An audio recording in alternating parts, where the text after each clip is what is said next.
चेन्नई में प्रधानमंत्री मोदी के कार्यक्रम में मंच साझा कर रहे मुख्यमंत्री एमके स्टालिन ने तमिल भाषा का मुद्दा उठाया, जिसका पीएम मोदी ने मंच से ही जवाब दे दिया। लेकिन यह मामला यहीं खत्म नहीं हुआ।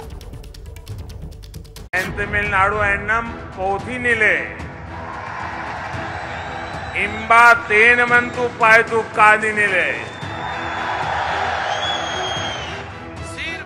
ये तस्वीरें चेन्नई के एक कार्यक्रम की हैं, जहां प्रधानमंत्री मोदी ने तमिल जुबान में अपने भाषण की शुरुआत की, जिससे वहां मौजूद लोगों की खुशी का कोई ठिकाना नहीं रहा।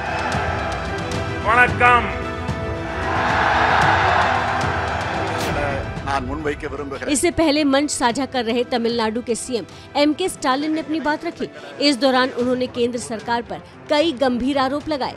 इतना ही नहीं, उन्होंने तमिल भाषा का मुद्दा उठाया और वहां की फिजा में क्षेत्रवाद की राजनीति को हवा देने की कोशिश की। பழமைக்கும் பழமையாய் புதுமைக்கும் புதுமையாய் உலக செம்மொழிகளில் இன்றளவும் சீரழமை திறத்தோடு உயிர்ப்போடு விளங்கக்கூடிய தமிழை இந்திக்கு இணையான அலுவல் மொழியாகவும் அவர்களின் உரிமையை स्टालिन के मंशे को प्रधानमंत्री मोदी ने भी समझने में देरी नहीं लगाई। उन्होंने मुख्यमंत्री स्टालिन को जवाब देते हुए अपने भाषण में तमिल भाषा की खूब तारीफ की और इसका मैसेज भी लोगों तक पहुंच गया। The Tamil language is eternal and the Tamil culture is global. लेकिन ये विवाद यही नहीं थमा। बीजेपी ने इस मुद्दे पर सीएम स्टालिन के खिलाफ मोर्चा खोल दिया। तमिलनाडु बीजेपी के अध्यक्ष अन्नामलाई ने उन पर हमला बोलते हुए ट्वीट किया, जिसमें लिखा कि नरेंद्र मोदी एक प्रधानमंत्री के तौर पर पहुंचे थे। ये कोई बीजेपी का कार्यक्रम नहीं था। हमारे मुख्यमंत्री को विनम्रता दिखानी चाहिए थी, लेकिन उन्होंने अभद्रता दिखाई। हिंदी तमिल विवाद की खबर के बाद अब बुलडोजर पर विवाद की खबर। अब तक यूपी में बुलडोजर चलने पर वाहवाही होती आ रही है, लेकिन यूपी किन्नर कल्याण बोर्ड के उपाध्यक्ष सोनम चिश्ती ने तो बुलडोजर के चलते इस्तीफे की धमकी दे डाली है।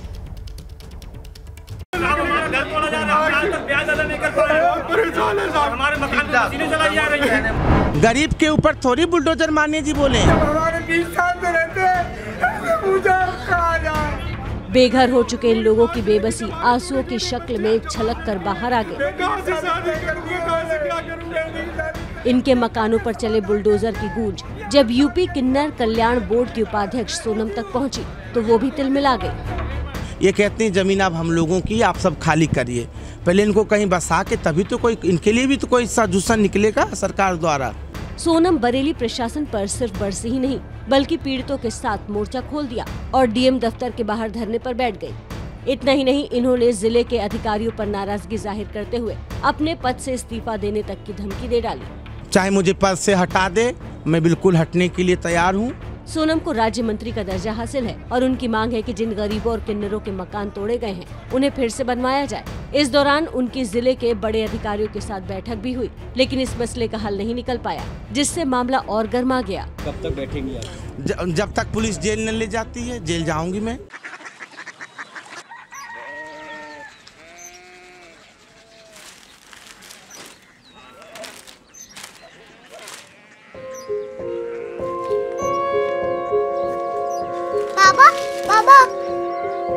कोरिया सिटी जानी ना।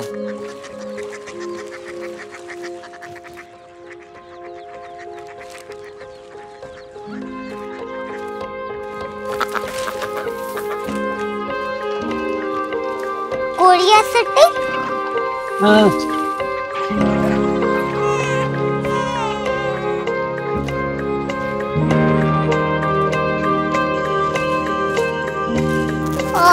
कोरिया सिटी कहाँ पे है?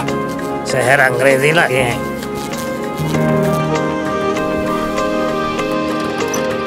Korea city.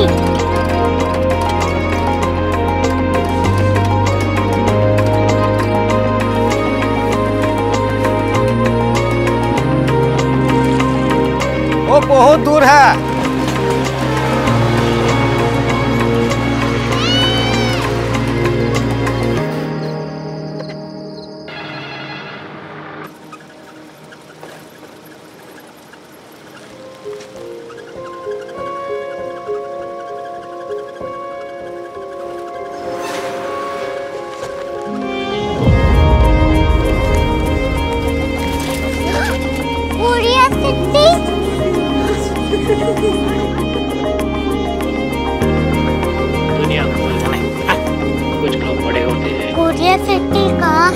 प्रोफेसर साहब को पता होगा। हो, ये छोटा वाला ग्लोब लगता है और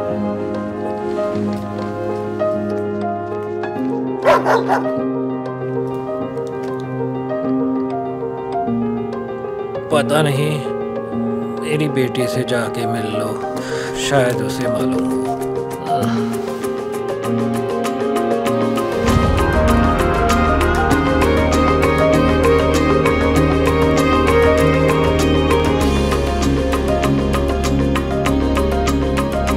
हाय, बाबा ने भेजा है। Come here. Korea city. Korea city नहीं, क्यूरियोसिटी। वो क्या? That's what brought you here? जो तुम्हें यहाँ तक ले आया। क्यूरियोसिटी।